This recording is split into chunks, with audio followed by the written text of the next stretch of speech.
जय हिंद आप सभी को। तो यहाँ पे एसएससी जीडी 2023 का सेकेंड शिफ्ट का एग्ज़ाम हो चुका है आज, यानी 16 जनवरी 2023 का।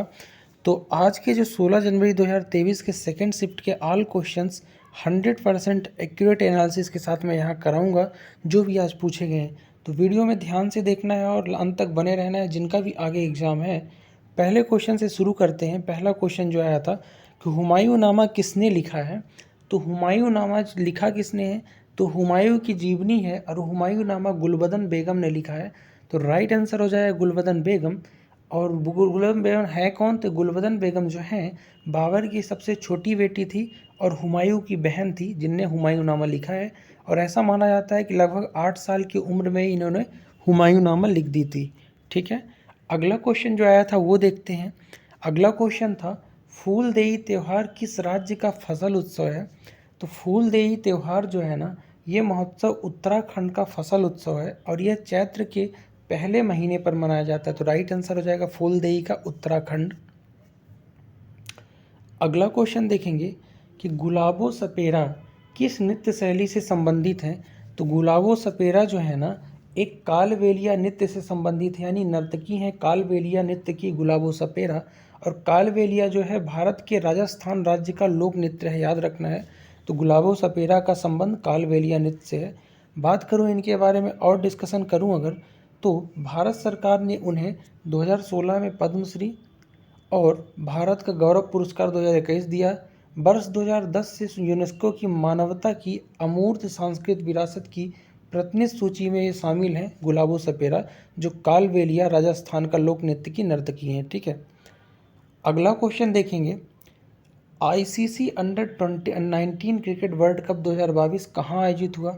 तो आईसीसी का जो अंडर-19 क्रिकेट वर्ल्ड कप है 2022 का, ये वेस्ट इंडीज़ में आयोजित हुआ था, जिसमें से विजेता भारत ने इंग्लैंड को 4 विकेट से हराकर अपना 5वां अंडर-19 क्रिकेट विश्व कप जीता। यानी भारत ने विजेता रहा, जो इंग्लैंड को उप विजेता को हराया है। ठीक है, इसमें राज बाबा को मैन ऑफ द सीरीज चुना गया और राज बाबा 31 रन देके 5 विकेट लिया था इन्होंने। अगला क्वेश्चन देखेंगे कि योजना आयोग का नाम बदलकर क्या रखा गया है। तो योजना आयोग जो 12वीं पंचवर्षीय योजना के बाद 31 अगस्त 2014 को योजना आयोग को ख़त्म कर दिया गया और इसकी जगह पर नीति आयोग का गठन हुआ 1 जनवरी 2015 को। तो याद रखना, योजना आयोग के स्थान पर नीति आयोग आया है 1 जनवरी 2015 को, जिसकी घोषणा मोदी जी ने 15 अगस्त 2014 को ही कर दी थी दिल्ली के लाल किले से। नीति आयोग की मैं बात करूं तो इसका फुल फॉर्म हो जाएगा national institutions of for transforming India, इसका फुल फॉर्म हो जाएगा। और इसके सुमन बेरी उपाध्यक्ष हैं। पदेन अध्यक्ष प्रधानमंत्री होता है भारत का। परमेश्वरम अय्यर फिलहाल यानी करंट में नीति आयोग के सीईओ हैं। तो एडिशनल फैक्ट आपको याद रखना है। अगला क्वेश्चन देखेंगे कि किसके कारण हड्डियां कमज़ोर और दांतों में क्षय होता है, यानी हड्डियों का रोग होता किससे है। तो जब शरीर में कैल्शियम की कमी हो जाती है, यानी सीए जो उसका प्रतीक सूत्र है, इसकी कमी से हड्डी कमज़ोर हो जाती है। अगला क्वेश्चन देखेंगे कि win which state bamboo drip irrigation is prevented, यानी कि जो बांस सिंचाई ड्रिप प्रणाली है, यानी सिंचाई करने की बांस सिंचाई प्रणाली कौन से राज्य में है। तो मेघालय में सबसे पुरानी प्रथा है बांसों के द्वारा सिंचाई करना। तो मेघालय इसका राइट आंसर होगा। अगला देखेंगे कि राष्ट्रीय महिला आयोग का गठन कब हुआ है। तो राष्ट्रीय महिला आयोग का गठन जो है ये 1992 में हुआ है। राष्ट्रीय महिला आयोग अधिनियम 1990 की धारा 3 के अनुसार 1992 में, जहाँ तक मुझे याद है 31 जनवरी 1992, आप लोग करेक्ट करिए अगर गलत बोल रहा हूँ, स्थापना हुई थी राष्ट्रीय महिला आयोग की। और 8 मार्च को महिला दिवस मनाया जाता है।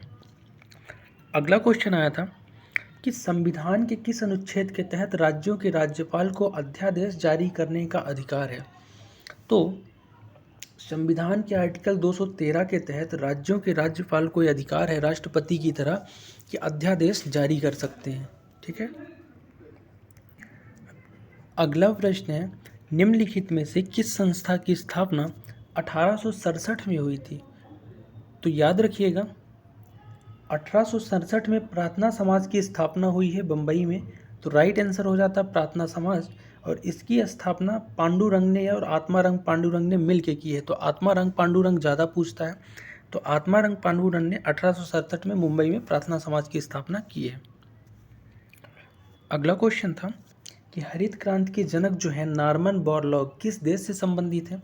तो हरित क्रांति के जो वैश्विक स्तर के जनक हैं नॉर्मन बोरलॉग, ये अमेरिका से संबंधित है, जबकि भारत की हरित क्रांति से संबंधित जो जनक हैं वो हैं MS स्वामीनाथन।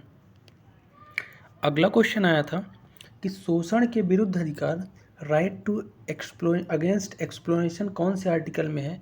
तो शोषण के विरुद्ध अधिकार भारत का मूल अधिकार के अंतर्गत संविधान के भाग 3 में आर्टिकल 23 और 24 के अंदर शोषण के विरुद्ध अधिकार के बारे में प्रावधान दिया गया है, जिसमें से आर्टिकल 23 कहता है कि मानव तस्करी नहीं होनी चाहिए, और इसके अलावा आर्टिकल 24 कहता है कि बालकों से 14 वर्ष के कम उन बालकों से कारखानों वगैरह में काम कराना अपराध है।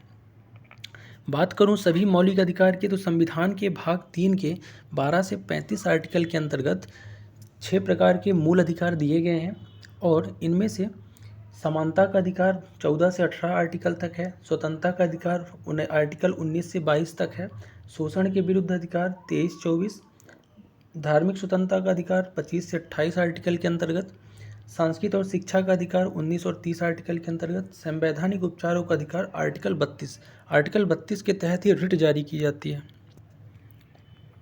अगला क्वेश्चन देखेंगे कि पाटलिपुत्र से पहले मगध की राजधानी कौन सी थी। पाटलिपुत्र बोले तो पटना, इससे पहले मगध की राजधानी थी राजगिरी। ठीक है, तो राजगिरी इसका आंसर हो जाएगा। सम्राट अजातशत्रु के उत्तराधिकारी उदयन ने अपनी राजधानी को राजगिरी से पाटलिपुत्र स्थानांतरित किया था। बाद में चंद्रगुप्त मौर्य ने यहाँ साम्राज्य स्थापित करके अपनी राजधानी बनाई। अगला क्वेश्चन था कि अमृत योजना कब शुरू की गई। तो अमृत योजना जो है 25 जून 2015 को शुरू की गई। भारत के प्रधानमंत्री नरेंद्र मोदी ने इसकी शुरुआत की है 25 जून 2015, और इसका मिशन का उद्देश्य यह है कि 500 शहरों कस्बों में बुनियादी शहरी अवसंरचना को सुधार करना।